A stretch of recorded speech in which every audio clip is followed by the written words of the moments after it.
And you got the first part, so you can edit stuff. Okay. Well, Matthew, in answer to your question, to me, it's like a threefold problem situation when it comes to the church and this Holocaust. The first thing that it's almost like the default template for a lot of the church in America, and it's based on eschatology. You have a lot that have bought into the whole end time scenario, end time madness sort of thing.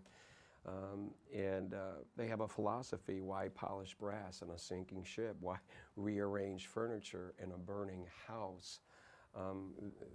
They believe the evil that is happening today is legitimate.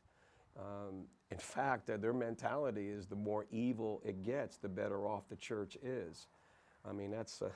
I mean, if you're the enemy who has come to kill, steal, and destroy, you're a happy camper, because the number one entity that God has ordained to take you on and take you down doesn't believe it's their responsibility to do so, and it's because of this whole end time teaching.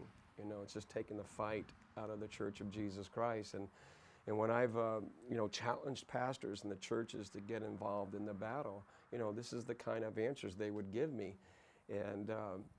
I've had them tell me that, you're fighting against God, Rusty.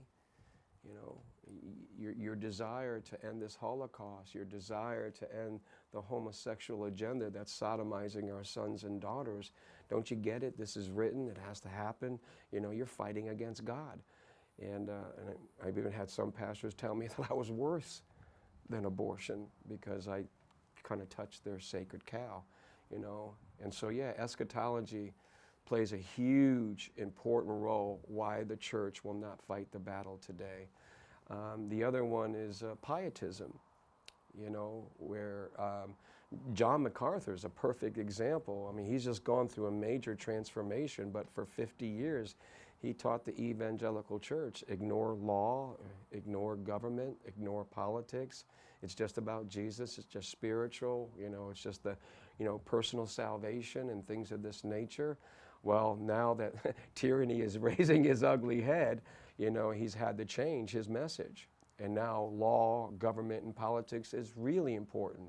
So pietism that has convinced, the church basically not to be salt and light in all areas of life, and especially in the realm of government and law and politics. I mean, when we say Jesus Christ is King of Kings and Lord of Lords, that's not an ecclesiastical title. That's a political title. It doesn't say he's the King of pastors and Lord of bishops. He's King of Kings. He's Lord of Lords. Almost all of God's titles are political in nature. Lord, Judge, King, Governor, Ruler. I mean, this smacks of politics. And for some reason, the church has not connected the dots. And so basically, we've abandoned the gates, and nature abhors a vacuum, Matthew. And if Christians are not there as salt and light, something else is going to fill it. And what we see now is darkness, deception, delusion, all its bitter fruits, just destroying our nation. And still, the church seems to think that being silent and inactive is somehow, glorifying God and helping Christianity, this massive delusion, And the other thing, let me just think this thing through. Oh, here's the other thing. A lot of the American church, they are not taking their dictates by thus saith the Lord.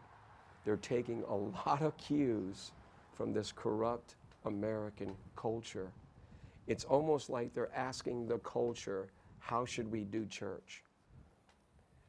That you would feel welcomed to come into our midst, so we can tell you about Jesus. Brother,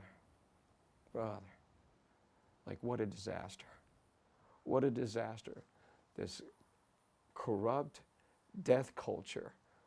The church is going to take the marching orders from them to somehow serve God and serve them.